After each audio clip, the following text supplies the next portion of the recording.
నమస్తే. మీరు చూస్తున్నటువంటిది తెలుగుదేశం పార్టీలో ఉన్నటువంటి వారు ఆశావాహనులు. మరి జితేంద్ర గౌడ్ 1942 నుంచి వాళ్ళ తండ్రి గారు ఎమ్మెల్యేగా రామచంద్ర గౌడ్ కొనసాగారు. వారి సోదరుడు సాయినాథ్ గౌడ్ ఎమ్మెల్యేగా కొనసాగాడు. ఆయన కూడా 5 ఏళ్ళు కొనసాగాడు. సీనియర్ నాయకులు. మరి పెరుమాళ్ళ జీవనానంద రెడ్డి గారు కొంతమేర ప్రజలకు దాన ధర్మాలు చేస్తూ మరి భోజన సౌకర్యాలను ఆసుపత్రుల్లో కలుగజేస్తున్నాడు.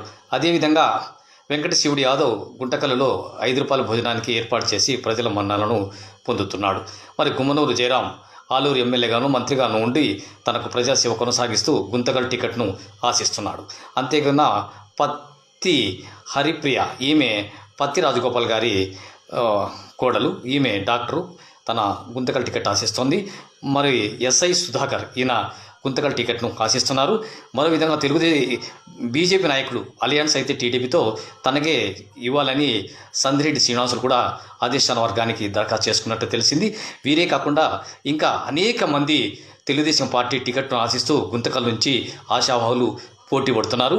ఈ నేపథ్యంలో భాగంగా తెలుగుదేశం పార్టీ ఈరోజు ప్రకటించేటువంటి సెకండ్ లిస్టులో మరి వీళ్ళ పేర్లు ఉంటాయా లేక ఇతరుల పేర్లు ఉంటాయనేటువంటిది సందిగ్ధమైనటువంటి ప్రశ్నగా ఉంది.